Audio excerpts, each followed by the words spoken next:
the thing is, Muslims do that. So Doug, when I get emails from Islamophobes, I mean people who really hate Muslims Mm-hmm. and all things Islam, and they use exactly the same sacred texts to justify their prejudices as those radical Muslims. We Oh, how have a so? problem. Say more about that. What?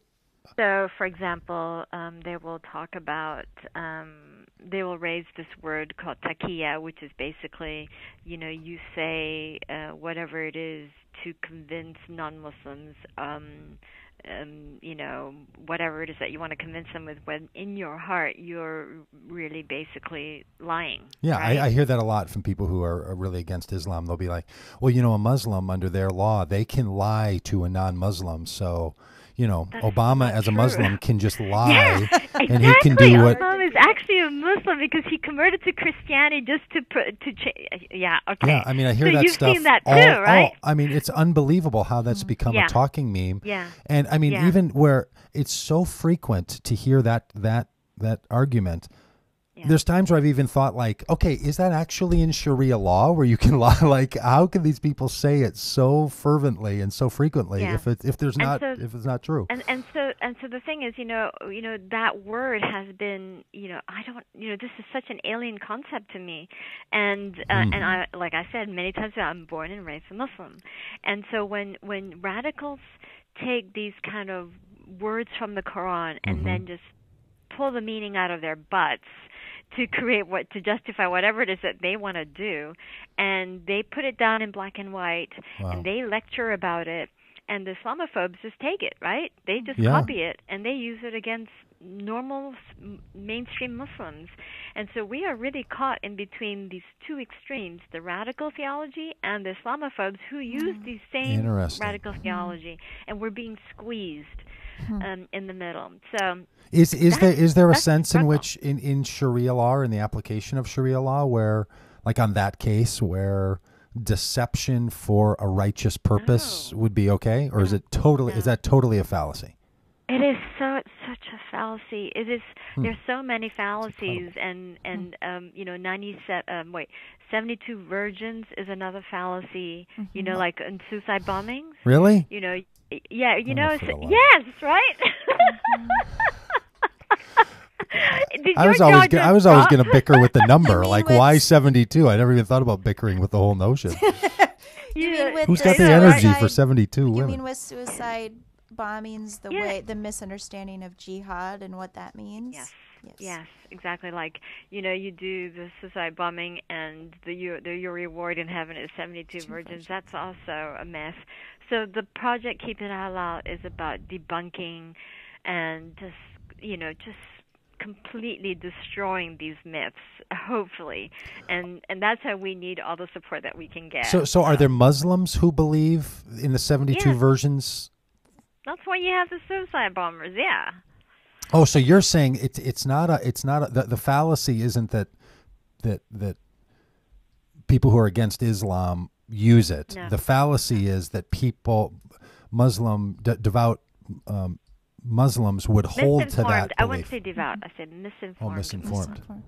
And Huh. well, and isn't there the notion? I mean, aren't some people targeted for acts of violence like that because they're so desperate? And then there's this idea that not only they're going to be better off, but that their families will be better off, right? And people are kind of just misinformed all around about what will happen as a result of this. Yeah, violent I mean, act. I'm not going to judge oppressions and those who are oppressed. I'm not trying to Right. judge that at all. I'm just saying that the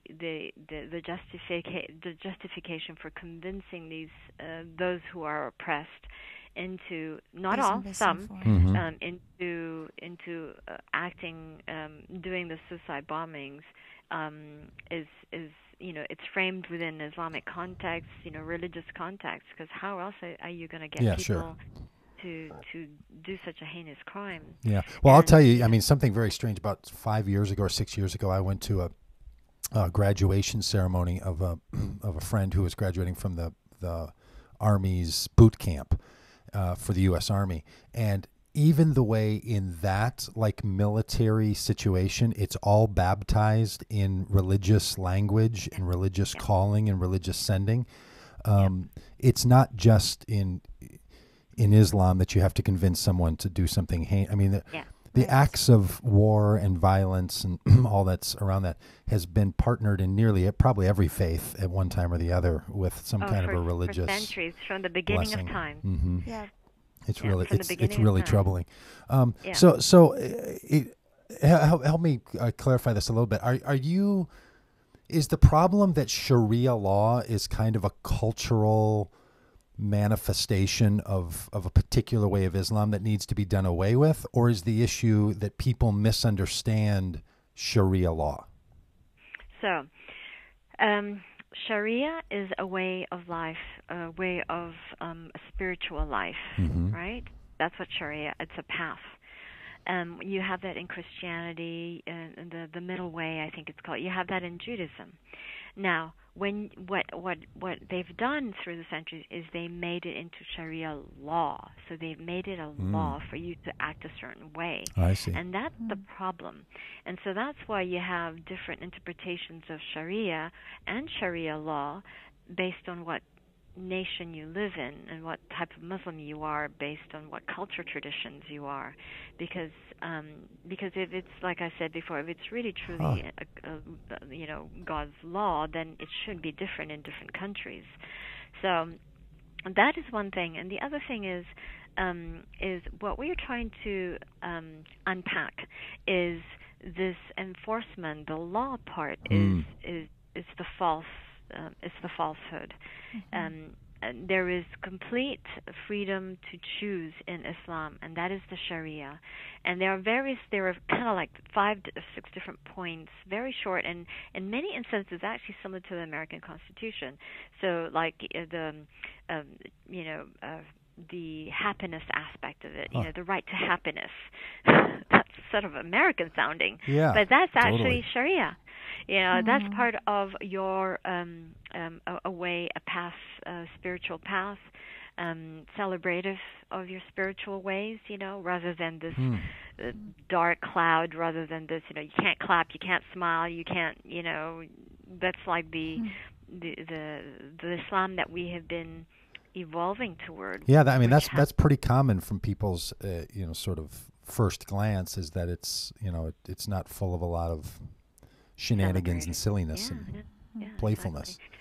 So this, going back to the video. So the way we're going to be addressing is that it's going to be, these are the issues that we're having, and this is what's happening in the world, and that's going to be in black and white in the drawings that we have, and then it goes into this very colorful and beautiful animation as to what the Quran actually says, and so it ends on a positive note. Always, it ends in a positive note to say that this is what the Quran actually says, and what's going on where we are now is that needs to be eradicated, or it needs to be rethought, And so what we're trying to do is to, like you said earlier, we're trying to challenge Muslims to think about it, and Muslims to rethink their interpretation of Islam. And we're doing it in 2 to 5 minutes, very crudely, because it's all about shock and awe. Sorry, I had to borrow that from George. Yeah, it's Colin Powell, but yeah, good one. Well, I think the sketching approach is really artful. I didn't experience it as crude. It felt, I loved the way the story unfolded, and while the message is harsh, but the sketching is beautiful to watch. I hope all our listeners will go watch the video on your Keep It Halal website, because it's really interesting the way the narrative unfolds visually. Right. Thank you. Yeah. Thank you very much.